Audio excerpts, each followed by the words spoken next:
ચૈત્ર નવરાત્રિ શા માટે ઉજવવામાં આવે છે? સાચું રહસ્ય જાણીને તમે ચોંકી જશો. તમારો અવાજ નીચો કરો, તમારી આંખો બંધ કરો અને થોડા સમય માટે આ દુનિયાથી દૂર જાઓ. કારણ કે આજે હું તમને જે વાર્તા કહેવાનો છું તે ફક્ત કોઈ ધાર્મિક તહેવાર વિશે નથી.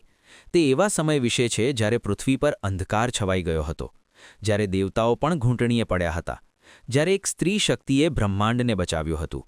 આ માતા દુર્ગાની વાર્તા છે. આ નવરાત્રિની ભાવનાની વાર્તા છે, જે સદીઓથી દરેક માનવ હૃદયમાં એક જ્યોતની જેમ સળગી રહી છે, જે ન તો તોફાન કરે છે કે ન તો અંધકાર બુઝાવતો છે. તો ધ્યાનથી સાંભળો. નમસ્તે પ્રિય દર્શકો, હું અર્જુન ફરી એકવાર તમારી પોતાની ચેનલ વિદ્યા જ્ઞાન સાગરમાં તમારું હૃદયપૂર્વક સ્વાગત કરું છું. મિત્રો, આજે અમે તમારા માટે એક નવી વાર્તા અને એક નવો વિડિયો લઈને આવ્યા છીએ. આજની વાર્તા અત્યંત માહિતીપ્રદ અને પ્રેરણાદાયક છે. શરૂ કરતા પહેલા મારી નમ્ર વિનંતી છે. શાસ્ત્રો કહે છે કે અધૂરી રહેલી વાર્તા દુઃખ અને પાપ તરફ દોરી જાય છે, તો તેને અંત સુધી સાંભળવાનું ભૂલશો નહીં. અને જો તમે ખરેખર તમારી માતાને પ્રેમ કરો છો, તો કૃપા કરીને આ વિડીયોને લાઇક કરો, અમારી ચેનલને સબસ્ક્રાઇબ કરો અને ટિપ્પણીઓમાં માતા લખીને તમારો ટેકો બતાવો. તો વધુ વિલંબ કર્યા વિના ચાલો આજની પ્રેરણાદાયી વાર્તા શરૂ કરીએ. હજારો વર્ષ પહેલાં મહિષાસુર એક શક્તિશાળી રાક્ષસ હતો. તેના પિતા રંભાસુર હતા, જે પોતે એક શક્તિશાળી રાક્ષસ હતા. પરંતુ મહિષાસુર પાસે જે હતું તે ફક્ત શક્તિ જ નહોતી. તેની પાસે ઘમંડ, જિદ અને અતૃપ્ત ભૂખ હતી. તેણે નક્કી કર્યું, જો મારે સૌથી શક્તિશાળી બનવું હોય તો મારે ભગવાન બ્રહ્મા પાસેથી વરદાન લેવું જોઈએ. તે હિમાલયના સૌથી ઊંચા શિખર પર ગયો. ત્યાં તેણે કઠોર તપસ્યા શરૂ કરી. દિવસો પસાર થયા, મહિનાઓ પસાર થયા, વર્ષો પસાર થયા, પરંતુ મહિષાસુરે ન તો ખાધું કે ન પીધું. તે એક પગ પર ઊભો રહ્યો, આંખો બંધ કરી. તેના કપાળ પર સૂર્યની જ્વાળાઓ, તેના પગ નીચે બરફનો ખડક. દેવતાઓ તેની તપસ્યાથી ગભરાઈ ગયા. તેઓએ બ્રહ્માને કહ્યું, પ્રભુ, આ રાક્ષસની તપસ્યા બંધ કરો, તેને વરદાન ન આપો. પરંતુ બ્રહ્માએ કહ્યું, જે કોઈ સાચા હૃદયથી તપસ્યા કરે છે તેને વરદાન મળવું જ જોઈએ. આ સૃષ્ટિનો નિયમ છે. અને એક દિવસ ભગવાન બ્રહ્મા પ્રગટ થયા. મહિષાસુરે આંખો ખોલી. તેમની સામે 4 મુખવાળા બ્રહ્મા ઊભા હતા. તેમનો ચહેરો સ્નેહથી ભરેલો હતો. બ્રહ્માએ કહ્યું, પુત્ર, હું તમારી તપસ્યાથી પ્રસન્ન છું. તમે જે ઈચ્છો છો તે માગો.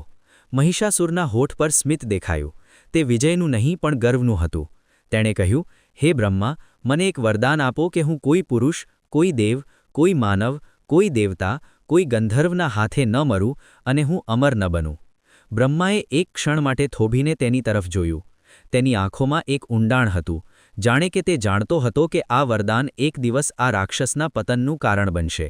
તેણે કહ્યું, એવું જ થાઓ, અને વરદાન આપ્યું. પરંતુ મહિષાસુરે એક પણ વસ્તુ માંગી નહીં. તેણે કોઈ સ્ત્રી પાસેથી રક્ષણ માંગ્યું નહીં. તેણે વિચાર્યું, સ્ત્રી શું ખતરો ઊભો કરી શકે? તે નબળી છે, તે ઘરે બેઠી છે, તે શક્તિહીન છે. આ તેની સૌથી મોટી ભૂલ હતી. તેનો અભિમાન ત્યાં જ હતો, અને આ અભિમાન તેના વિનાશનું બીજ બની ગયું. વરદાન મળતા જ મહિષાસુર એક અલગ વ્યક્તિ બની ગયો. તેની અંદર એક આંખ ચમકી, એક વિચિત્ર નશો, એક ભ્રમ કે તે હવે કંઈ પણ કરી શકે છે. તેણે પોતાની સેના તૈયાર કરી. લાખો રાક્ષસો, વિશાળ, ભયાનક અને ક્રૂર. તેણે પોતાની સેનાને દરેક દિશામાં મોકલ્યા. પહેલાં તેણે પૃથ્વી પર વિજય મેળવ્યો, પછી પાતાળ પર, પછી તેની નજર સ્વર્ગ પર પડી. ભગવાન ઇન્દ્ર સ્વર્ગના રાજા હતા. તેમની પાસે અમરાવતી હતી, દેવતાઓનું શહેર, જ્યાં વસંત હંમેશા રાજ કરે છે, જ્યાં હંમેશા ફૂલો ખીલે છે, જ્યાં સંગીત હંમેશા ગૂંજતું રહે છે. મહિષાસુરે સ્વર્ગના દરવાજા પર ટકોરા માર્યા. ઇન્દ્રે તેને રોકવા માટે પોતાની સેના મોકલી. દેવતાઓએ પોતાની બધી શક્તિ વાપરી. ઇન્દ્રે પોતે પોતાનો વજ્ર વધાર્યો, પરંતુ મહિષાસુર અજેય હતો. વરદાનની શક્તિથી તેણે દેવતાઓને હરાવ્યા. ઇન્દ્રનો વજ્ર તૂટી ગયો. ભગવાન વરુણનો ફાંસો કાપી નાખવામાં આવ્યો. ભગવાન અગ્નિ બુઝાઈ ગયા. ભગવાન યમ પીછે હટ કરી. અને પછી દેવતાઓ માટે સૌથી પીડાદાયક ક્ષણ આવી. મહિષાસુર અમરાવતીના સિંહાસન પર બેઠો. ઇન્દ્રદેવને ત્યાગ કરવો પડ્યો. દેવતાઓને સ્વર્ગમાંથી હાંકી કાઢવામાં આવ્યા. જે લોકો એક સમયે અમરાવતીમાં રહેતા હતા, તેઓ હવે પૃથ્વી પર મનુષ્યોની જેમ ભટકતા રહ્યા. આ અપમાન હતું. આ ફક્ત શક્તિનો પરાજય નહોતો, તે ધર્મનો પરાજય હતો, તે ન્યાયનો પરાજય હતો. અને જ્યારે ધર્મ હારી જાય છે, ત્યારે ન્યાય પોકાર કરે છે. ફક્ત એક જ અવાજ ઉઠે છે, માતાનો પરાજય. દેવતાઓ ભટકતા હતા. ઇન્દ્ર, વરુણ, યમ, બ્રહ્મા, વિષ્ણુ અને મહેશ બધા સાથે હતા. પરંતુ બધા લાચાર હતા. ઇન્દ્રના ચહેરા પરથી આંસુ વહી ગયા. તે આંસુ રાજાઓના નહોતા, તે તેના ઘરમાંથી કાઢી મૂકવામાં આવેલા પુત્રના પરાજય હતા. બધા દેવતાઓ હિમાલય તરફ ગયા. તેઓ ત્રિમૂર્તિ પાસે ગયા. બ્રહ્મા, વિષ્ણુ અને મહેશ સાથે બેઠા હતા. ઇન્દ્રે કહ્યું, હે ભગવાન, મહિષાસુરે બધું જ છીનવી લીધું છે. સ્વર્ગ હવે આપણું રહ્યું નથી. પૃથ્વી પર અત્યાચાર વધી રહ્યા છે.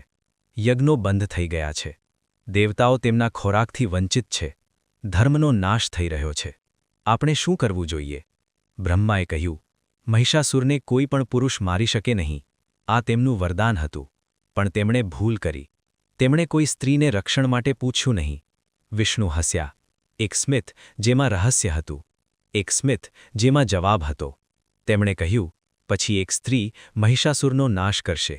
પણ તે કોઈ સામાન્ય સ્ત્રી નહીં હોય. તે એક મહાન શક્તિ હશે. તે આદિશક્તિ હશે. તે જગદંબા હશે. અને પછી જે બન્યું તે બ્રહ્માંડની સૌથી અવિશ્વસનીય ઘટના હતી. બધા દેવતાઓના શરીરમાંથી એક તેજ નીકળ્યું. બ્રહ્માનું તેજ, વિષ્ણુનું તેજ, મહાદેવનું તેજ, ઇન્દ્રનું તેજ, અગ્નિનું તેજ, વરુણનું તેજ, સૂર્યનું તેજ. તે બધા એક જગ્યાએ ભેગા થયા. એક મહાન શક્તિનું સર્જન થયું. એક તેજ જે આંખોને ચમકાવી દેતું હતું, જે અંધકારને વીંધી નાખતું હતું. અને તે તેજમાંથી એક સ્ત્રીનું સ્વરૂપ ઉભરી આવ્યું. 18 હાથ અને 3 આંખો ધરાવતી માતા દુર્ગા સિંહ પર સવાર હતી. તેમના ચહેરા પર એક શાંતિ હતી. યુદ્ધ પહેલાંની શાંતિ. એક શાંતિ જે જાહેર કરતી હતી કે અન્યાયનો હવે અંત આવશે. દરેક દેવતાઓએ તેમને તેમનું સૌથી શક્તિશાળી અસ્ત્ર આપ્યું. ઇન્દ્રે તેમને વજ્ર આપ્યા. વરુણે તેમને શંખ આપ્યા. અગ્નિએ તેમને શક્તિ આપી. યમે આદેશ આપ્યો. વાયુએ ધનુષ્ય અને તીર આપ્યું. વિષ્ણુએ સુદર્શન ચક્ર આપ્યું. મહાદેવે ત્રિશૂળ આપ્યું. બ્રહ્માએ કમંડલું આપ્યું.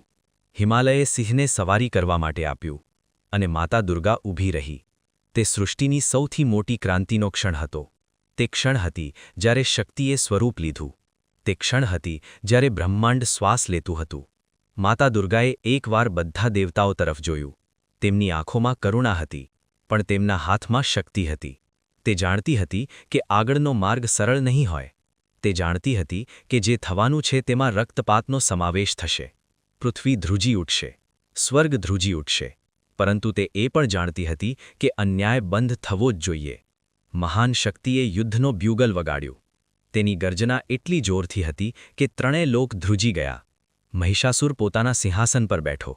એક સંદેશવાહક તેની પાસે આવ્યો, ગભરાયેલો અને શ્વાસ લેતો. સંદેશવાહકે કહ્યું, મહારાજ, એક સ્ત્રીએ તમને યુદ્ધ માટે પડકાર ફેંક્યો છે. મહિષાસુર હસ્યો, એક હાસ્ય જે આકાશ સુધી ગૂંજ્યું. તેણે કહ્યું, સ્ત્રી, આ શું મજાક છે? જાઓ, તેને મારી સાથે લગ્ન કરવા કહો. શા માટે લડવું? સંદેશવાહકે કહ્યું, મહારાજ, તે કોઈ સામાન્ય સ્ત્રી નથી. તે બધા દેવતાઓના તેજથી બનેલી છે. તેના 18 હાથ છે. તે તેમની છે, સિંહ પર સવારી કરીને. મહિષાસુર ફરી એકવાર હસ્યો, પણ આ વખતે તેના હાસ્યમાં ગભરાટનો સંકેત હતો. તેણે પોતાના સેનાપતિઓને બોલાવ્યા. તેણે કહ્યું, જાઓ અને તે સ્ત્રીને પકડી લો. અને યુદ્ધ શરૂ થયું. તે 9 દિવસ સુધી ચાલ્યું યુદ્ધ.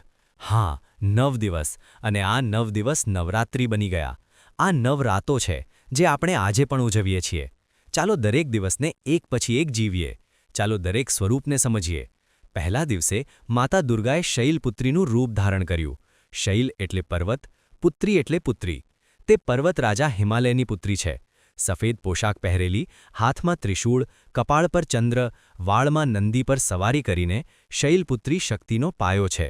જેમ પર્વત તોફાનમાં પણ સ્થિર રહે છે, અચળ રહે છે, તેવી જ રીતે માતા શૈલપુત્રી આપણને સ્થિરતા આપે છે. પહેલા દિવસે મહિષાસુરની સેનાની પહેલી ટુકડી આવી. હજારો રાક્ષસો, ભયાનક રાક્ષસોએ પોતાનું ત્રિશૂળ ઊંચું કર્યું, અને એક જ ફટકામાં સેનાની પહેલી ટુકડી ધૂળમાં ધૂળી પડી ગઈ. મહિષાસુરના સેનાપતિએ ઉપર જોયું અને તેના પગ નીચેની જમીન ખસી ગઈ. બીજા દિવસે માતાએ બ્રહ્મચારિણીનું રૂપ ધારણ કર્યું. સફેદ વસ્ત્રો, હાથમાં માળા અને હાથમાં કમંડલું. બ્રહ્મચારિણીનો અર્થ જ્ઞાન અને તપસ્યામાં લીન રહેનાર વ્યક્તિ થાય છે. આ સ્વરૂપ આપણને કહે છે કે માત્ર શક્તિ પૂરતી નથી, જ્ઞાન અને ધીરજ પણ જરૂરી છે. બીજા દિવસે મહિષાસુરે પોતાના સૌથી ચાલાક રાક્ષસને મોકલ્યો, જે ભ્રમણા બનાવતો હતો, પરંતુ બ્રહ્મ માતા બ્રહ્મચારિણીના જ્ઞાન સામે ટકી શક્યો નહીં. તે રાક્ષસનો પરાજય થયો. ત્રીજા દિવસે માતાનું સ્વરૂપ ચંદ્રઘંટા હતું. તેના કપાળ પર ઘંટ જેવો અર્ધચંદ્રાકાર ચંદ્ર, 10 હાથ, દરેકમાં એક શસ્ત્ર હતું. ચંદ્રઘંટાનો અર્થ શાંતિ અને વીરતાનું મિશ્રણ. તેના ઘંટનો અવાજ રાક્ષસોને અટકાવતો હતો. ત્રીજા દિવસે એક વિશાળ રાક્ષસ આવ્યો, જે બહેરા અવાજ સાથે લડ્યો. માતાએ પોતાના ઘંટના અવાજથી તેનો નાશ કર્યો. ચોથા દિવસે માતાનું સ્વરૂપ કુષ્માંડા હતું. કુષ્માંડા એટલે બ્રહ્માંડનું સર્જન કરનાર. જ્યારે અંધકાર હતો અને પ્રકાશ ન હતો, ત્યારે માતા કુષ્માંડાએ પોતાના હાસ્ય સાથે સૂર્યને જન્મ આપ્યો. તે સૂર્યમંડળમાં રહે છે. તેના શરીરમાંથી પ્રકાશ નીકળે છે. ચોથા દિવસે મહિષાસુરે એક રાક્ષસ મોકલ્યો, જે અંધકાર ફેલાવતો હતો. તે જ્યાં પણ જાય ત્યાં બધું કાળું થઈ જતું. તે અંધકાર માતા કુષ્માંડાના પ્રકાશ સામે ટકી શક્યો નહીં. તેનો પરાજય થયો. પાંચમા દિવસે માતાનું સ્વરૂપ સ્કંદ માતા હતું. સ્કંદ એટલે દેવતાઓના સેનાપતિ કાર્તિકેય. માતા સ્કંદ માતા એ માતા છે જેના ખોળામાં કાર્તિકેય બેસે છે. આ સ્વરૂપ આપણને માતાનો પ્રેમ દર્શાવે છે. પરંતુ જરૂર પડે ત્યારે આ જ માતૃત્વનો પ્રેમ સૌથી ખતરનાક યોદ્ધા બની શકે છે. માતાનો પ્રેમ અને તેનો ક્રોધ બંને અનંત છે. પાંચમા દિવસે એક અસુર આવ્યો, જેણે તેને નબળી દેખાડવાનો પ્રયાસ કર્યો. પરંતુ માતા સ્કંદ માતાએ તેને એવો પાઠ શીખવ્યો, જેની તેણે ક્યારેય કલ્પના પણ નહોતી કરી. છઠ્ઠા દિવસે માતાનું સ્વરૂપ કાત્યાયની હતું. માતાએ મહર્ષિ કાત્યાયનીની પુત્રી તરીકે આ સ્વરૂપ ધારણ કર્યું હતું. કાત્યાયની એ સ્વરૂપ છે જે મહિષાસુર સાથે સીધી લડાઈ કરવા માટે તૈયાર થઈ હતી. તેણીને 3 આંખો, 4 હાથ, એક હાથમાં તલવાર, બીજા હાથમાં કમળ અને સિંહ પર સવારી છે. આ સ્વરૂપ ક્રોધ અને બહાદુરીનું પ્રતીક છે. છઠ્ઠા દિવસે મહિષાસુરે પોતે પોતાની સેનાનું નેતૃત્વ કર્યું. યુદ્ધ ભયાનક હતું. પૃથ્વી ધ્રુજી ઉઠી, આકાશ ધ્રુજી ઉઠ્યું અને નદીઓ ઊંધી વહેતી થઈ ગઈ. પરંતુ મહિષાસુરની સેના માતા કાત્યાયની સામે ટકી શકી નહીં. સાતમા દિવસે માતાએ તેનું સૌથી ભયંકર સ્વરૂપ ધારણ કર્યું. માતા કાલરાત્રિ. શ્યામ રંગ, વિખરાયેલા વાળ, અગ્નિ નીકળતી 3 આંખો, નાકમાંથી ધુમાડો, તલવાર અને હાથમાં લોખંડનો કાંટો. આ એવું સ્વરૂપ છે જે મૃત્યુને પણ ડરાવે છે. મહિષાસુરે આ સ્વરૂપ જોયું અને પહેલીવાર તેના હૃદયમાં ભય ઉભરાઈ આવ્યો. પરંતુ અભિમાન સરળતાથી જતું નથી. તેણે તેણીને ડરાવવાનું વચન આપ્યું, પણ માતા કાલરાત્રિ પહેલાં તેનો ભય પણ ગાયબ થઈ ગયો. આઠમા દિવસે માતાએ મહાગૌરીનું સ્વરૂપ ધારણ કર્યું. ગૌરો રંગ, સફેદ કપડાં અને સફેદ બળદ પર સવારી. આ સ્વરૂપ શાંતિ, પવિત્રતા અને ક્ષમાનું પ્રતીક છે. આ સ્વરૂપ દર્શાવે છે કે માતા ફક્ત સજા જ નથી કરતી, તે ક્ષમા પણ કરે છે. માતા મહાગૌરી કોઈ પણ પાપીને માફ કરે છે જે નિષ્ઠાથી ક્ષમા માંગે છે. પરંતુ મહિષાસુરે ના પાડી. તેના અભિમાનથી તેણીને હાર માનવાની મંજૂરી નહોતી મળી. નવમા અને અંતિમ દિવસે માતા દેવીનું સ્વરૂપ સિદ્ધિદાત્રી હતું, જે બધી સિદ્ધિઓ પ્રદાન કરે છે. અમા, મહિમા, ગરિમા, લઘિમા, પ્રાપ્તિ, પ્રામ્યા, ઈશિત્વ, વશત્વ. આ 8 સિદ્ધિઓ એ તે સ્વરૂપ છે જે માતાની સર્વશક્તિમાનતાને પ્રગટ કરે છે. 9મા દિવસે મહિષાસુર છેલ્લી વાર આવ્યો. તેને ખબર હતી કે આ તેનો છેલ્લો દિવસ છે. ક્યાંક ઊંડાણમાં તેને તે અનુભવાયું, પરંતુ અભિમાન રહ્યું. તેણે ફરી એકવાર પોતાનું સ્વરૂપ બદલ્યું. તે પોતાના સાચા સ્વરૂપમાં લડ્યો. ક્યારેક ભેંસ તરીકે, ક્યારેક સિંહ તરીકે, ક્યારેક હાથી તરીકે, ક્યારેક રાક્ષસ તરીકે. પરંતુ માતાની આંખો તેને ઓળખતી હતી. માતાએ પોતાનું ત્રિશૂળ ઊંચું કર્યું. આખું આકાશ ગૂંજી ઉઠ્યું અને ત્રિશૂળ મહિષાસુરની છાતીમાં વિંધાઈ ગયું. મહિષાસુર પડી ગયો. અમર કવિ, સ્વર્ગનો રાજા, જેણે દેવતાઓને નાચવા માટે મજબૂર કર્યા હતા, તે જમીન પર પડી ગયો. અંતે તેની આંખોમાં પસ્તાવાનો ભાવ હતો. કદાચ તે સમજી ગયો કે દેખીતી શક્તિ શક્તિ નથી. સાચી શક્તિ તે છે જે ન્યાય સાથે હોય છે. માતાએ તેની તરફ જોયું. તેની આંખોમાં કોઈ ગુસ્સો ન હતો. તેની આંખોમાં એક ઊંડી શાંતિ હતી. મહિષાસુરનો અંત આવ્યો. અન્યાયનો અંત આવ્યો. જ્યારે મહિષાસુરનો પતન થયો ત્યારે ત્રણેય લોકમાં શાંતિ છવાઈ ગઈ. વિજયનો શાંતિ. પછી એક અવાજ આવ્યો, દેવતાઓનો અવાજ, જય મા દુર્ગા. સ્વર્ગના દ્વાર ફરી ખુલી ગયા. ભગવાન ઇન્દ્ર અમરાવતી પાછા ફર્યા. દેવતાઓ તેમના ધામમાં પાછા ફર્યા. યજ્ઞો ફરી શરૂ થયા. ધર્મ પૃથ્વી પર પાછો ફર્યો. ફૂલો વરસાવ્યા, દીવા પ્રગટાવ્યા, સંગીત ગૂંજી ઉઠ્યું. અને આ ઉજવણી, આ આનંદ, આ વિજય, આપણે આજે પણ ઉજવીએ છીએ. નવરાત્રિ, નવરાતનો આ તહેવાર તે 9 દિવસોની યાદમાં ઉજવે છે, જ્યારે દેવી દુર્ગાએ મહિષાસુર સામે લડાઈ કરી હતી અને બ્રહ્માંડને બચાવ્યો હતો. પરંતુ અહીં એક પ્રશ્ન ઊભો થાય છે. નવરાત્રિ વર્ષમાં 2 વાર આવે છે, તો ચૈત્ર નવરાત્રિ શા માટે ખાસ છે? આ પ્રશ્ન ગહન છે, અને તેનો જવાબ વધુ ગહન છે. ચૈત્ર હિન્દુ કેલેન્ડરનો પહેલો મહિનો છે. જ્યારે ચૈત્ર શુક્લ પ્રતિપદ આવે છે, ત્યારે હિન્દુ નવું વર્ષ શરૂ થાય છે. એક ક્ષણ માટે વિચારો, જ્યારે વર્ષ શરૂ થાય છે ત્યારે આપણે શું કરીએ છીએ? આપણે આપણી માતાને યાદ કરીએ છીએ. આપણે તેમના આશીર્વાદ માંગીએ છીએ, કારણ કે દરેક શરૂઆતમાં માતા હોવી જોઈએ. દરેક નવી યાત્રામાં માતાનો હાથ હોવો જોઈએ. આ એક ગહન સત્ય છે જે આપણા પૂર્વજો સમજી ગયા હતા. પરંતુ ચૈત્ર નવરાત્રિમાં બીજું એક રહસ્ય છુપાયેલું છે. એક રહસ્ય જે બહુ ઓછા લોકો જાણે છે. તે રહસ્ય ભગવાન રામ વિશે છે. હા, ભગવાન રામ. રામાયણ આપણને કહે છે કે જ્યારે રાવણે સીતાનું અપહરણ કર્યું, ત્યારે ભગવાન રામે રાવણ સાથે લડતા પહેલા એક કામ કર્યું. તેમણે દેવી દુર્ગાની પૂજા કરી. ચૈત્ર નવરાત્રિ દરમિયાન 9 દિવસ સુધી ઋષિ અગસ્ત્યએ ભગવાન રામને કહ્યું કે આદિત્ય હૃદયનો પાઠ કરતા પહેલા તેમણે રાવણને હરાવવા માટે પહેલા દેવી દુર્ગાના આશીર્વાદ લેવા જોઈએ. ભગવાન રામે ચૈત્ર નવરાત્રિ દરમિયાન 9 દિવસ સુધી દેવી દુર્ગાની પૂજા કરી. એટલા માટે રામનવમી નવરાત્રિ પછી આવે છે. આ એક આધ્યાત્મિક સત્ય છે. દેવી માતાની પૂજા કર્યા પછી જ વિજય મળે છે. તેમના આશીર્વાદ વિના કોઈ યુદ્ધ જીતી શકાતું નથી. આ ફક્ત ધાર્મિક ખ્યાલ નથી, તે જીવનનું સત્ય છે. જ્યારે પણ આપણે કોઈ મુશ્કેલ કાર્ય શરૂ કરીએ છીએ, ત્યારે આપણે દેવી માતાને યાદ કરીએ છીએ. આ ચૈત્ર નવરાત્રિનો સૌથી ઊંડો સંદેશ છે. આ વાર્તા પૂરી થઈ ગઈ છે, પરંતુ દેવીની વાર્તા ક્યારેય સમાપ્ત નથી થતી. જ્યારે પણ તમારા જીવનમાં અંધકાર છવાઈ જાય છે, ત્યારે દેવી માતાને યાદ કરો.